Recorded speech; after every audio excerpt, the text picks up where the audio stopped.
Bismillahirrahmanirrahim. Assalamualaikum warahmatullahi wabarakatuh. Innal hamdalillah wassalatu wassalamu ala Rasulillah wa ala alihi wa ashabihi wa man walah. Amma ba'du. Allahumma subhanaka la ilma lana illa ma 'allamtana wa 'allimna ma yanfa'una wa zidna ilman. Allahumma rabbana atina fid dunya hasanah wa fil akhirati hasanah wa qina adzabannar. Amin ya rabbal alamin. Bapak sekalian dimuliakan Allah Subhanahu wa taala, kita akan lanjutkan kajian tafsir kita surat Al-Hasyr bagian kedua ya. Bagian kedua ini berbicara tentang Al-Qur'an dan juga tentang persahabatan di antara kaum muslimin harus seperti apa. Dengan menceritakan kisah bagaimana ukhuwah atau persaudaraan yang terjadi antara kaum muhajirin yang datang dari Mekah menuju Madinah hijrah dan kaum Ansor selaku tuan rumah. Yang pertama adalah tentang dahsyatnya Al-Qur'anul Karim. Ada sebuah ayat dalam surat tersebut Allah berfirman, a'udzubillahi minasyaitonirrajim, "Lau anzalna hadzal Qur'ana 'ala jabalin la ra'aitahu khashi'an mutasaddian min khasyatillah." Andaikan kami, kata Allah, menurunkan kitab Al-Qur'an ini di atas gunung, la ra'aitahu khashi'an, maka kamu akan melihat gunung itu tertunduk takut, tertunduk gemetar, khasyian, mutasaddian, bisa hancur itu gunung. Min khasyatillah, saking takutnya kepada Allah Subhanahu wa taala. Jadi andaikan Quran ini turun di atas gunung, gunung itu akan bergetar dan takut lalu pecah saking takutnya kepada Allah. Makanya Quran itu diturunkannya ke hati. Karena hati adalah tempat yang Allah sediakan untuk menjadi tempat turunnya Al-Quran. Para ulama mengatakan hati itu Allah ciptakan untuk cinta kepada Allah, untuk zikir kepada Allah. Apabila dia diisi dengan yang lain, maka hati itu tidak akan pernah nyaman. Hati Allah ciptakan untuk cinta, tunduk, patuh kepadanya. Jika diisi dengan yang lain, dia tidak akan pernah nyaman. Jadi singgasana Allah itu secara maknawi ada di hati kita. Kalau diisi dengan yang lain, maka hati tidak pernah nyaman. Ala bi dzikrillahi tatmainnul qulub. Hanya dengan zikrullah, hanya dengan zikir kepada Allah, hati itu menjadi mutmainnan, menjadi tatmain, menjadi tenang, menjadi nyaman. Untuk itu apapun ceritanya, jika hati diisi dengan selain zikrullah, dia tidak akan pernah nyaman dan tidak akan pernah tentram. Andaikan kami turunkan Al-Quran di atas gunung, maka kamu akan lihat, wahai Muhammad, gunung itu pecah berkeping-keping dan bergemetar, takut min khasyatillah, takut kepada Allah Subhanahu wa taala. Ada sebuah kisah dituturkan oleh seorang ulama. Qala ahadul ulama, seorang ulama menuturkan dalam tafsir ini, a'rifu imra'atan kabiratan fi sinni. Ada seorang wanita yang sudah paruh baya usianya. Ubtuliyat bi ba'dil hasawat fi jasadiha. Wanita tersebut mengeluhkan sakit, banyak batu di tubuhnya. Ada batu lah di tubuhnya itu ya. Mungkin batu ginjal, mungkin batu empedu, mungkin batu lain sebagainya. Faqarrara tabib ijra amaliyah jirahiyah, maka sang dokter memutuskan agar wanita tersebut dioperasi, dibedah. Li izalatil hasawat, untuk menghilangkan atau menghancurkan batu tersebut. Farafadat summa raja'athu marratan ukhra ba'da muddatin. Wanita itu menolak, saya tidak mau dioperasi. Saya tidak mau dioperasi dan Suatu ketika wanita tersebut datang lagi ke dokter itu. Fawajada tabib annal hasawat tafatatat. Si dokter memeriksa penyakitnya tersebut dan tidak mendapatkan batu itu lagi.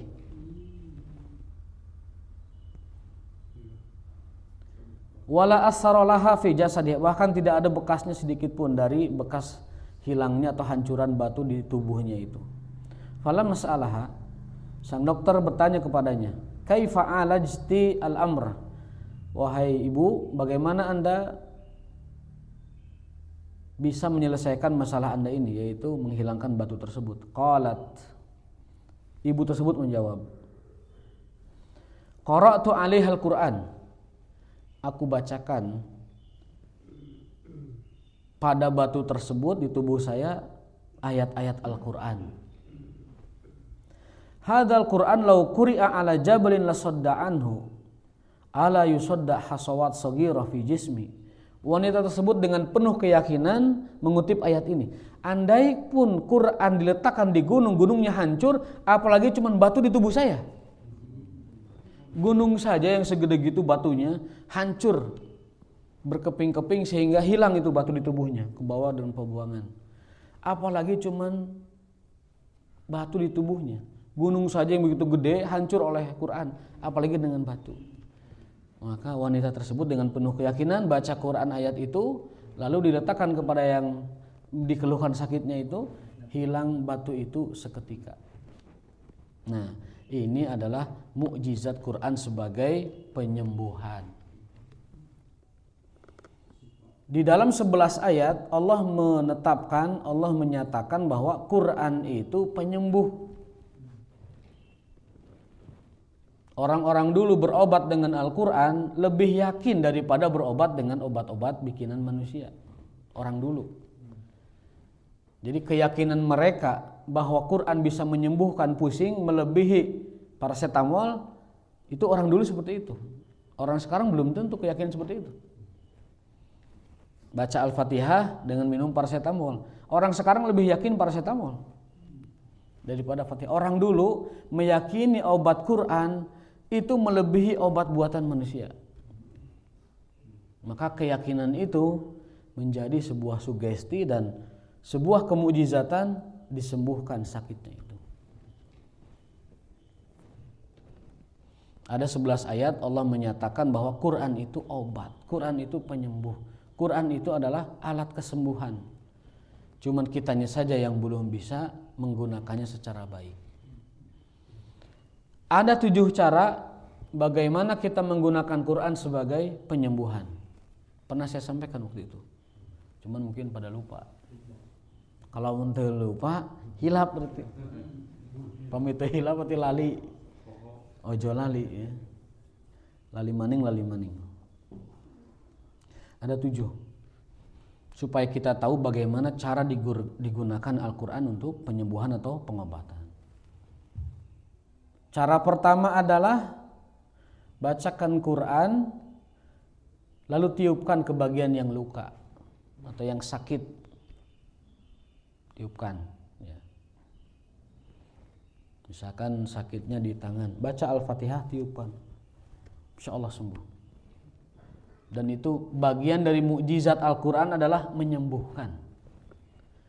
Kita percaya dengan mukjizat Al-Quran bahwa dia berlaku sampai akhir zaman. Dia adalah buku yang menyingkap tabir ilmu pengetahuan. Dia adalah kitab yang menyingkap angkasa, luar angkasa dan sebagainya. Dia yang menyingkap alam gaib, dia yang menyingkap segala macam. Tapi kita jarang mendalami dan meyakini sepenuh hati bahwa Quran itu adalah kitab kesembuhan. Ya, kita meyakini Quran dari mukjizat-mukjizat yang lain, tapi jarang meyakini Quran dari mukjizatnya sebagai kitab kesembuhan. Jarang orang menggunakan kitab Al-Quran sebagai kitab kesembuhan.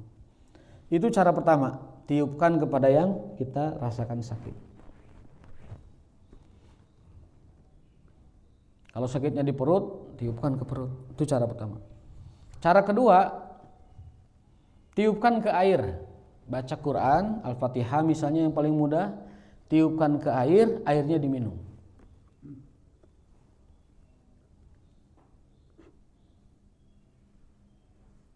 sakitnya di kepala, bacakan Fatihah, minum, insya Allah sakit kepalanya hilang. Bukan kepalanya yang hilang, sakitnya yang hilang. Saya pun praktekkan itu di rumah. Jadi kalau anak hareeng, anak panas, sakit gigi segala macam itu cukup baca itu aja. Dan selama ini alhamdulillah biiznillah bifadillah sembuh. Sampai anak saya mah kalau sakit itu langsung mencari ayahnya. Ya tolong bacain dong Fatihah gitu. Kasih air hangat diminumkan atau ditiupkan ke pipinya misalnya. Sakit kepala atau apalah itu dibacakan. Itu yang kedua. Yang ketiga, dituliskan di dalam kain ataupun kertas lalu celupkan ke air dan airnya diminum. Itu cara ketiga. Cara keempat, dibacakan Quran lalu ludahkan ke tanah. Kemudian tanahnya mengering, ambil debunya, usapkan, balurkan kepada yang sakit, tangan atau apalah bagian tubuh kita. Itu cara keberapa? Keempat. Cara kelima adalah bacakan Al-Quran, tiupkan ke tangan, lalu usapkan pada bagian yang sakit.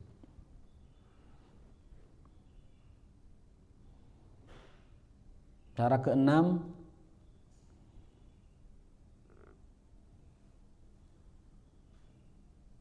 Al-Quran ditiupkan langsung.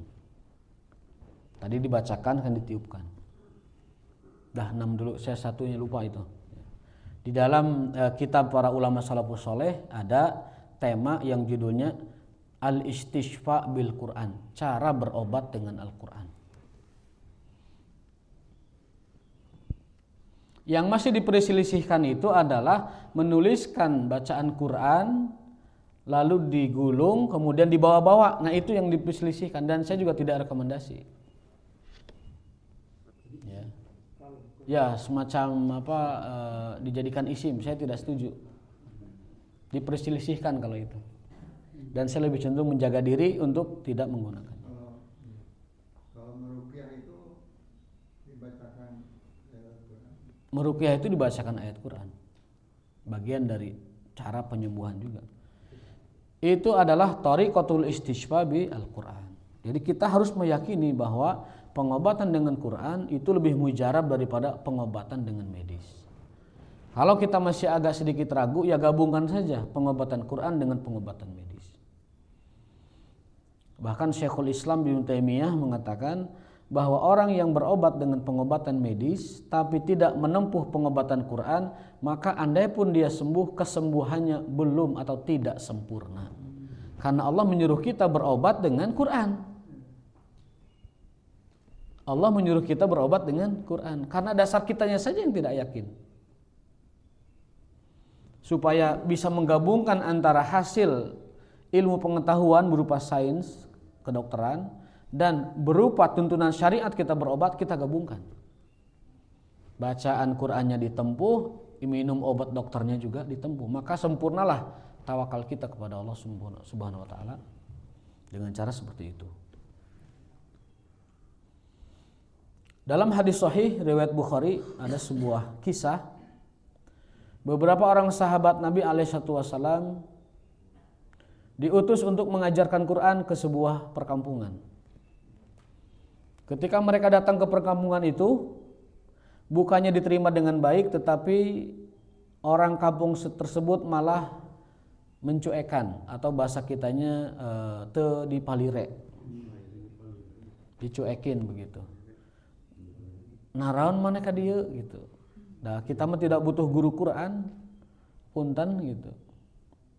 Akhirnya para sahabat tidak mendapatkan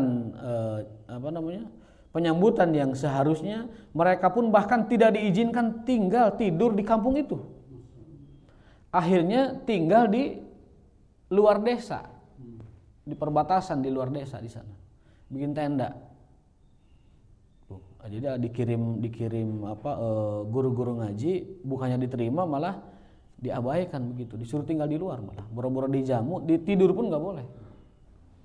Nah, tengah malam si ketua suku perkampungan tersebut tersengat kalajengking.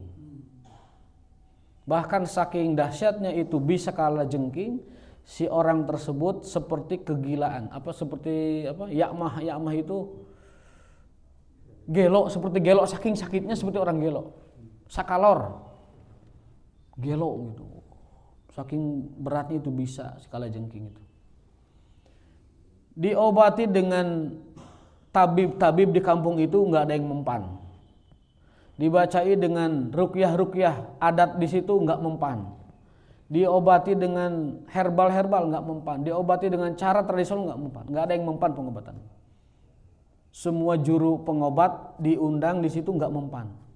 Malam itu si ketua suku sudah sakalor, sudah hampir mati itu. Tiba-tiba ada orang yang dalam hatinya itu mungkin ada semacam inisiatif lah. Bagaimana kalau kita coba para pemuda tadi yang mau ngajar ngaji ke kita? Ya karena ketua suku udah sekarat begitu, ya udah suruh sini. Dengan penuh rasa bersalah, suruh mereka ke sini. Mereka pun didatangkan. Nah, karena pemuda ini melihat orang-orang tersebut tradisi yang memperlakukan tidak baik, ketika disuruh mengobati, mereka bilang, saya bisa mengobati dia dengan syarat, beri kami upahnya 30 ekor kambing. Dalam riwayat lain arba'in, 40 ekor kambing. Jadi diubaran ya ketua marane, tapi 40 kambing serahkan ke saya. Mengapa sahabat melakukan itu? Karena sebelumnya diperlakukan tidak baik. Andai kan ketika datang diperlakukan dengan baik, pasti ditolong sukarela. Tapi karena tidak baik, penyambutannya ditolong dengan cara dikasih syarat. Boleh. Bayar tapi. Berapa bayarannya? 40 kambing. Siap, ya demi ketua suku kan. Kalau meninggal juga ketua suku, repot juga suku itu kan. Milih lagi nanti. Pemilihan umum lagi nanti kan. Repot. Walhasil sahabat tersebut membaca Al-Fatihah. Ketika dibacakan Al-Fatihah, si ketua suku itu langsung sembuh. Bukan saja langsung sembuh, langsung berdiri kukurilingan.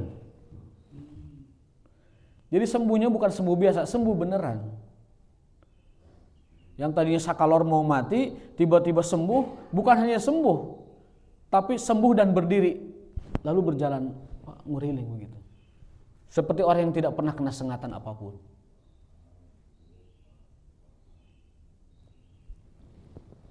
Saya majelis ada najwa begini. Nah setelah itu maka mereka pun membayarkan kambingnya, 40 ekor kambing dibayarkan. Lalu sahabat pun pulang ke Madinah, berjumpa dengan Nabi SAW dan diceritakan. Mereka menghadap dan berceritakan, ya Rasulullah, kami pergi ke suatu kampung mau ngajar ngaji, tapi tidak diterima. Begini-begini ceritanya, dan mereka pun sakit ketua sukunya, lalu kami sembuhkan dengan bacaan Al-Fatihah. Ini hadis sahih ada di Bukhari. Apa kata Rasulullah SAW? Wa ma yudrika annahu ruqyah. Wa ma yudrika annaha ruqyah. Dari mana kalian tahu bahwa Fatihah itu adalah penyembuh? Ruqyah, bacaan penyembuh. Itu kata Rasul kepada sahabat, dari mana kalian tahu ini ruqyah, penyembuh? Ya sahabat, ini ya keyakinan kami bahwa Quran itu obat kesembuhan dari segala macam penyakit. Nah, sebagai bentuk kesyukuran, akhirnya sahabat tersebut pun memberikan sebagian kambingnya kepada Rasulullah SAW dan Rasul menerimanya. Sampai kata Rasul, nanti kalau kalian masak kambingnya, ya bolehlah kita cicipi gitu. Bahasa kita gitu. Dan beliau pun diberikan kambing tersebut, bagian hadiah dari para sahabat. Nah, ini jadi dalil bahwa hasil penghasilan jasa ya, pembayaran jasa dari mengobati orang dengan ruqyah itu hukumnya halal. Ini dalilnya bahwa Nabi pun meminta bukan meminta istilahnya, ingin diberi dari hadiah para sahabat tersebut, hanya ingin menunjukkan bahwa hukum bahwa daging tersebut adalah halal. Gitu. Karena secara umum Nabi melarang kita meminta dalam bentuk apapun. Tapi karena ingin Nabi menjelaskan hukumnya kepada para sahabat, maka beliau pun melakukan hal tersebut, bahwa ini penghasilan ini halal.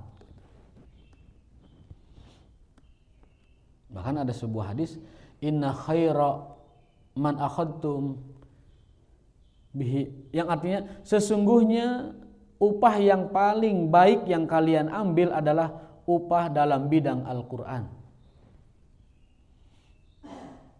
Sesungguhnya upah, kalau ada istilah upah, jasa, kalau ada istilah jasa, yang paling kalian berhak ambil dan halal kalian ambil adalah dari jasa mengajarkan Al-Quran. Itu adalah usaha yang paling halal, yang paling baik. Selain mengajarkan kitabullah, dia juga mencari kasab di situ. Jadi tidak termasuk bagian dari menjual ayat Allah dengan murah, tidak. Yang dimaksud dengan yastaru nabi ayatillah samanan qalila, menjual ayat Allah dengan murah itu bukan cara itu. Maksud menjual ayat Allah dengan murah itu, dia menjadikan hukum atau ajaran agama digadai dengan kepentingan dunianya.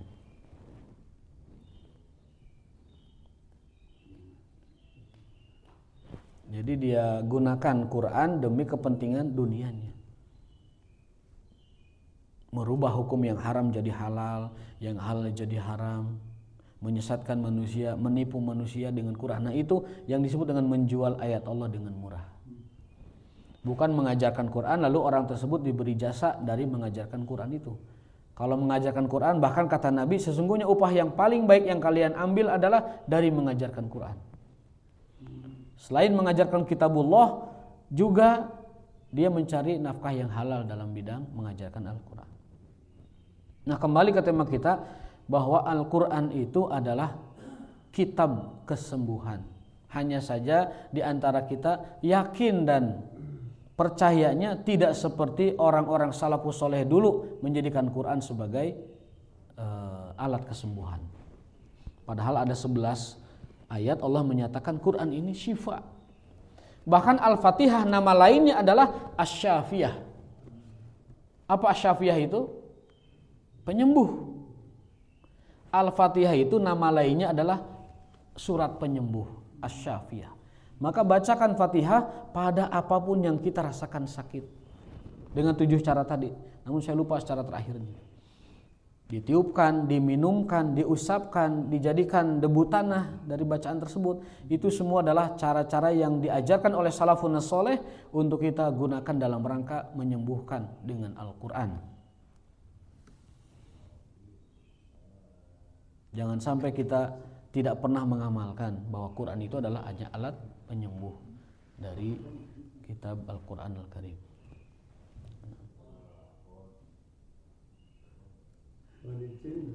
Ya, monggo. Yang Al-Quran sebagai penyembuh. Ya. Katanya ada satu syarat bahwa itu hanya bagi orang mukmin. Wa nunayil Qur'an al-hawas fa'un wa rahmatul lil mu'minin, itu Iya. surat Isra Ya. 43. Kemudian dikaitkan apakah secara langsung pasien itu membaca satu ayat kemudian sembuh, atau itu akibat dari berlakunya surat Asy-Syu'ara 80 wa idza maritu fa huwa yashfin. Jadi kalau aku sakit, Allah yang menyembuhkan. Ya, yang pertama ada memang dalam satu ayat itu diikat dengan lafaz lil mu'minin, bahwa Quran itu petunjuk dan obat atau penyembuh bagi orang-orang beriman. Menurut para ulama tafsir, makna dari ayat itu adalah bahwa Quran bagi orang beriman itu adalah penyembuh lahir batin, penyembuh hati dan penyembuh fisik. Itu bagi orang beriman. Bagi orang kafir, Quran itu hanya penyembuh fisik dan bukan penyembuh hati. Gitu. Itu tafsir dari lil mu'minin di ayat itu. Karena dari 11 ayat yang Allah terangkan, yang menyatakan ada lafaz mukminin itu di ayat itu. Nah, para ulama tafsir merinci makna dari ayat ini bahwa Quran itu obat, baik obat fisik maupun obat batin. Namun bagi orang kafir hanya obat fisik saja. Bagi orang beriman obat fisik dan obat batin sekaligus. Orang beriman jika dibacakan Quran hatinya tenang. Orang kafir belum tentu karena hatinya masih menolak Al-Quran. Tapi dia disembuhkan dengan bacaan Quran, iya. Buktinya tadi ketua suku itu dibacakan Quran walaupun dia bukan orang beriman, sembuh. Dan sudah banyak praktek contohnya orang-orang kafir disembuhkan dengan bacaan Quran, sembuh. Jadi untuk fisik, untuk raga, untuk badan, maka Quran berlaku penyembuhannya bagi orang kafir maupun orang Islam. Namun bagi penyembuhan hati atau batin, dia hanya berlaku bagi orang-orang beriman, karena orang-orang kafir tidak meyakini tentang iman kepada Al-Quran Al-Karim. Lalu yang kedua, maksud dari ayat wa idza maritu fahuwa yashfin, itu bukan berarti yang sakitnya hanya saya, bukan. Siapapun yang sakit disembuhkan dengan Al-Quran, dengan izin Allah akan sembuh. Sebagaimana yang Allah nyatakan dalam ayat-ayatnya bahwa Quran itu penyembuh, baik penyembuh fisik maupun penyembuh non fisik. Adapun lafaz wa idza maritu, dan jika aku sakit, itu adalah bentuk ketawakalan nabi-nabi Allah Subhanahu wa taala kepada Tuhannya, yakni Allah Subhanahu wa taala. Jadi para nabi terdahulu mereka mengatakan wa idza maridtu fahuwa yashfin. Jika aku sakit, maka dialah Allah yang menyembuhkanku. Jika aku lapar dan aku haus, dialah Allah yang memberikanku makan dan minum. Jika aku sesat, maka dialah Allah yang menunjukkanku. Nah, jadi itu ungkapan ungkapan dan curhatan Nabi kepada Tuhannya bahwa ya Allah, Engkau adalah segala-galanya bagiku. Jika aku sakit, jika aku lapar, jika aku haus, jika aku sesat, jika aku, maka Engkaulah yang menunjukkannya.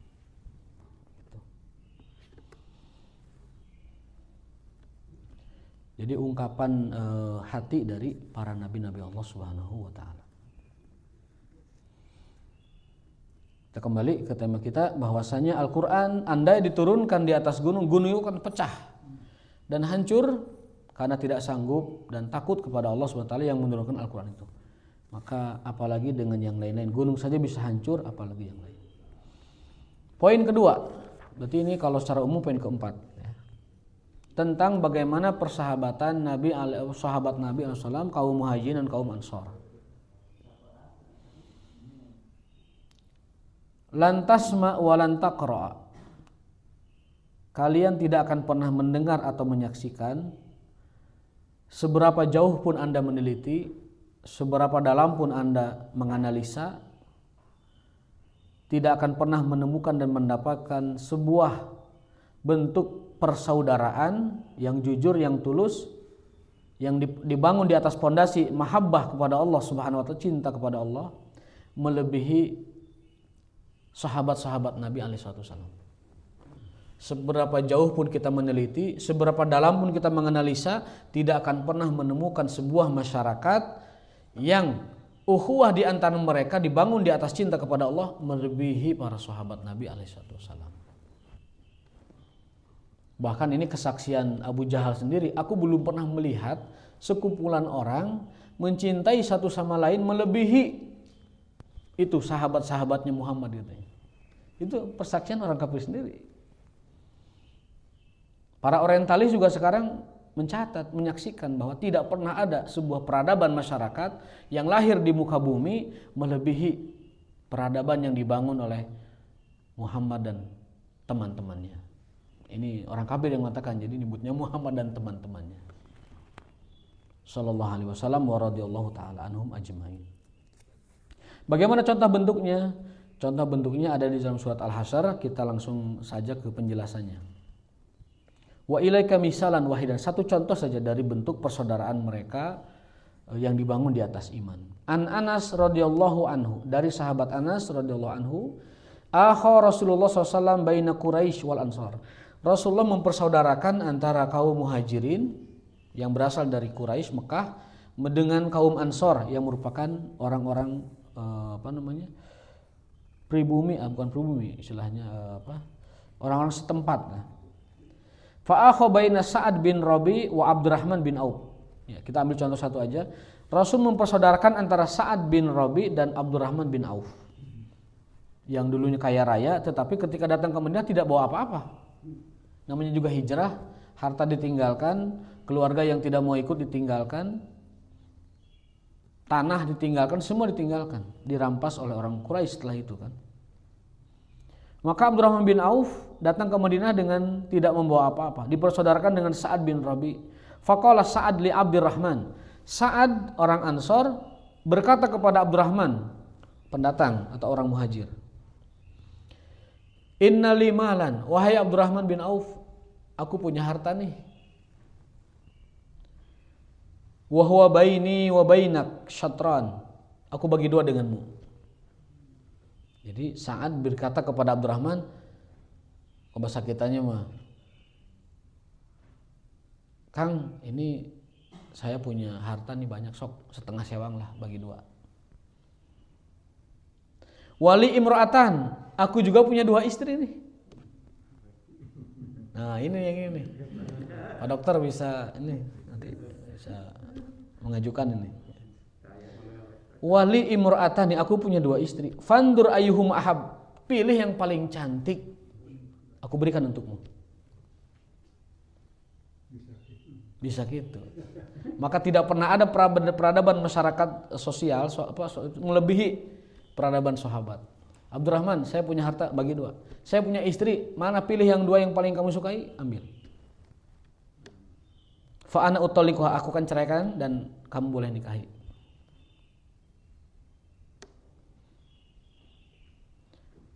Fatazawwajaha. Faqala Abdurrahman. Nah, kalau untuk istri diambil. Tapi kalau untuk harta, sorry bro, gua nggak butuh. Diambil istri mah, fatazawwajaha. Setelah masa iddahnya selesai, diambil, ya kan? Fa idza halat intahat iddatuha, setelah iddahnya selesai, fatazawwaja, dinikahi.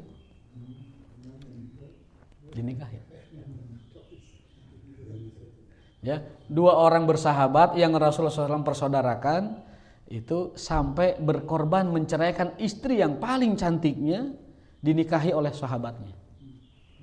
Mohon ayah zaman ayeuna mah. Mohon ayah boraah tuh. Nu aya ge nu batur digaet, ya kan?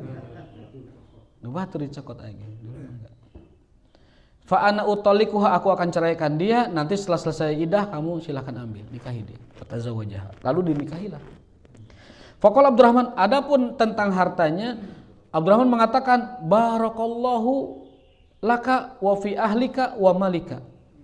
Wahai Sa'ad, semoga Allah memberkahi keluargamu, hartamu, dan juga hidupmu. Dullani ala suq, tunjukkan saja kepada saya di mana pasar Madinah. Maksudnya, saya tidak akan menerima uang darimu, tunjukkan saja di mana pasar, aku akan berbisnis di sana. Meminjam beberapa sen uang, membeli peralatan, lalu Abdurrahman menjual. Tadinya 10 meningkat jadi 20, 30 sampai menjadi orang terkaya di Madinah. Karena mentalnya sudah bisnis, jiwanya sudah entrepreneurship bagus, itu langsung. Abdurrahman ini tercatat bahkan ketika meninggal dunia harta warisannya itu 3 triliun. Untuk personal itu luar biasa. Bahkan ada riwayat menyebutkan ketika beliau meninggal, warisan hendak dibagi, wasiat ditunaikan dan lain sebagainya. Itu di gudang-gudangnya itu banyak emas yang masih narempel, lengket, tidak bisa dibelah kecuali dengan kampak. Jadi emas teh koina tuh pada nempel. Emas murni kan lebih lengket. Itu harus pakai kampak kayak gini. Dibelah. Dan beliau juga pernah melunasi hutang 1/3 warga Madinah. Para wargi sadayana anu di Madinah mangga nu gaduh hutang sumping we ka bumi abdi. 1/3 warga Madinah hutangnya dilunasi oleh beliau. Tapi ternyata ada yang lebih kaya dari Abdurrahman bin Auf. Siapa beliau? Sayyidina Utsman bin Affan. Utsman bin Affan ini adalah orang yang membiayai seluruh peperangan Rasul SAW. Seluruh perang Nabi beliau donaturnya. Bahkan sampai Rasul bersabda bahwa barang siapa yang membackup finansial perang Tabuk waktu itu pasti masuk surga. Utsman itu orang paling banyak membackupnya. Beliau membiayai di perang Tabuk. Perang Tabuk itu perang yang dalam kondisi paceklik. Maka nama lain dari Tabuk itu, perang Tabuk disebut perang sulit. Jaisul Usrah, perang sulit pakai ain, usra, ain, perang sulit. Orang sedang paceklik, pailit, tapi Utsman menyumbangkan berapa? 1.000 dinar untuk Rasulullah. Lalu menyiapkan 300 ekor kuda untuk pasukan. Dan membiayai 1/3 jumlah pasukan. Pasukan kala itu 12.000. Jadi Utsman bin Affan menyediakan dan membiayai 4.000 pasukan. 1.000 dinar plus 300 ekor kuda untuk perang ya, dan juga membiayai 1/3 pasukan. Jadi beliau lebih kaya daripada Abdurrahman bin Auf. Wah, luar biasa ya. Jadi itulah persaudaraan yang Rasul bangun antara kaum Muhajirin dan kaum Ansor. Abdurrahman dan Sa'ad bin Rabi kenapa menjadi contoh? Karena kedua orang ini disaudarakan Rasulullah SAW dan luar biasa. Yang memberi itu dengan penuh ketulusan, apapun yang dibutuhkan diberikan, tapi yang menerima tidak semua juga dia terima karena harus menjaga diri juga. Jadi yang diberinya jaga diri, yang memberinya juga tulus. Jadi udah klop itu. Oh, zaman sekarang jarang orang seperti itu. Dikasih pasti dirauk. Ya, meren aja bari perhitungan kayak kira-kira balik deui moal sakit. Gitu. Kan, makanya Nabi dalam Al-Qur'an wala tamnun tastaktsir. Jangan kamu memberi dengan harapan akan dapat lebih banyak. Itu dilarang dalam Islam. Mere tapi harapan teh engke baliknya lebih gede. Wala tamnun tastaktsir. Kamu beri tapi ingin katsir, ingin banyak, enggak boleh. Nah, itulah contoh persaudaraan sahabat Abdurrahman bin Auf dan Sa'ad bin Rabi ya. Jadi mangga gaduh dua istrinya pasihkeun ka sahabatna nu paling geulis, nu paling bager. Disedekahkeun Pak istrina mangga. Kalau memang ridho. Tapi kalau tidak ridho ya berarti ya kita memang belum seperti mereka. Dan juga konteksnya tidak sedang dipersaudarakan kan begitu dengan sahabat-sahabat kita. Saya pernah baca dalam Ihya Ulumuddin, Imam Ghazali menceritakan di zaman kami, saking kami ini bersaudara karena Allahnya itu kuat sekali, ukhuwah Islam yang kuat sekali. Di antara kami bahkan kalau ada orang ngambil isi dompet temennya itu tidak pernah dimasalahkan. Jadi gini ceritanya. Seorang itu keluar, ya, meninggalkan tokonya. Ada keperluan lah. Lalu di rumah itu ada istrinya dan keluarganya. Datang sahabat bapaknya ini ke rumah tersebut yang ada tokonya itu. Oh maaf Pak, bapaknya menuju di luar. Oh iya tuh kalau gitu izinkan saya izinkan saya mengambil kantong bapak. Jadi dompetnya diambil dari tempatnya dan diambil uangnya, kemudian pergi. Kemudian istri tersebut dalam cerita lain itu bukan istri tapi pelayan. Pelayan tersebut akhirnya memberitahu tuan majikannya, Pak, tadi ada teman bapak kesini dan dia ambil sesuatu dari kantong bapak. Itu si majikannya sujud syukur. Berterima kasih, alhamdulillah, berarti saudara saya masih percaya dengan saya.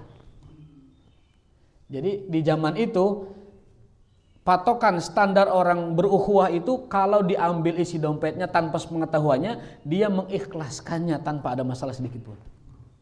Zaman ayeuna jangan coba-coba. Babaturan dompetnya dikorowot, ATM-na digesek, wah lamun teu mau bedog kita Dipolisikan zaman dulu nggak berukhuwah seperti itu. Sampai-sampai kalau ada temennya ngambil sesuatu dari barangnya, dia dengan penuh bahagia, alhamdulillah saudara saya berarti menganggap betul-betul saya adalah saudaranya. Nah, itu contoh persahabatan orang-orang dulu. Maka tidak heran kalau Islam bisa menguasai hampir separuh dunia, bahkan pernah 2/3 dunia, itu tidak heran karena mereka bersahabatnya seperti itu. Kekompakannya seperti itu. Itu mungkin beberapa pelajaran yang kita ambil dari bagian 2 surat Al-Hasyr ini tentang satu makna persahabatan, yang kedua adalah tentang dahsyatnya Al-Quran sebagai kesembuhan. Ya. Nah basic itu teman-teman ada Ya, apa secara pasti di hadis Ya. baca doanya Nabi Yunus itu disebutkan oleh Nabi kalau sakit bacalah doa Nabi Yunus. Ya, bukan hanya sakit. Apabila kalian dirundung suatu masalah atau kesulitan atau problem, bacalah seperti yang dibaca oleh Nabi Yunus alaihissalam. La ilaha illa anta subhanaka inni kuntu minadh dhalimin. Kalau di hadis itu disebutkan 41 kan? Enggak ada. Tidak ada tuntunan 41 atau 40 atau 100. Ini muntahat saya baca. Tapi saya pribadi belum pernah itu dibaca sekali saja cukup. La ilaha illa anta subhanaka inni kuntu minadh dhalimin. Karena Nabi Yunus sendiri saat itu dalam kondisi yang sangat sulit, di dalam 3 kegelapan, gelapnya perun ikan, gelapnya lautan dan gelapnya malam, itu beliau hanya berdoa la ilaha illa anta subhanaka inni kuntu minadh dhalimin. Berulang-ulang boleh, tapi tidak dibatasi berapa-berapanya. Kata Nabi, andai Nabi Yunus tidak baca doa itu, dia tidak akan pernah keluar dari perut itu sampai hari kiamat. Tapi karena baca doa itu, maka Allah bukakan dari masalahnya. Nah, dengan begitu, itu adalah doa yang paling mujarab, yang paling afdol, yang paling keren. Doa itu dibaca ketika kita dirundung masalah, apapun masalahnya. Apapun masalahnya, baca doa itu diulang-ulang. La ilaha illa anta subhanaka inni kuntu minadh dhalimin. Kalau umurnya Sayyidina Abu Bakar, Sayyidina Umar bin Khattab, Utsman bin Affan, mana yang paling panjang umurnya? Yang paling panjang Allah alam secara pasti ya, tetapi rata-rata usia mereka itu seusia Nabi SAW meninggalnya. 63, 64, 65 begitu. Tidak ada yang lebih panjang banget.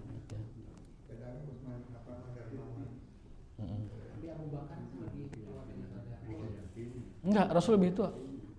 Lebih tua 3 tahun. Rasulullah itu lebih tua 3 tahun daripada Abu Bakar Siddiq. Jadi ketika Nabi 40 tahun, Abu Bakar itu 37. Tetapi di antara orang-orang yang masuk Islam, ya Abu Bakar lah orang yang paling tua di antara yang lain gitu. Baik, subhanakallahumma wa bihamdika asyhadu an la ilaha illa anta astaghfiruka wa atubu ilaik. Wassalamualaikum warahmatullahi wabarakatuh.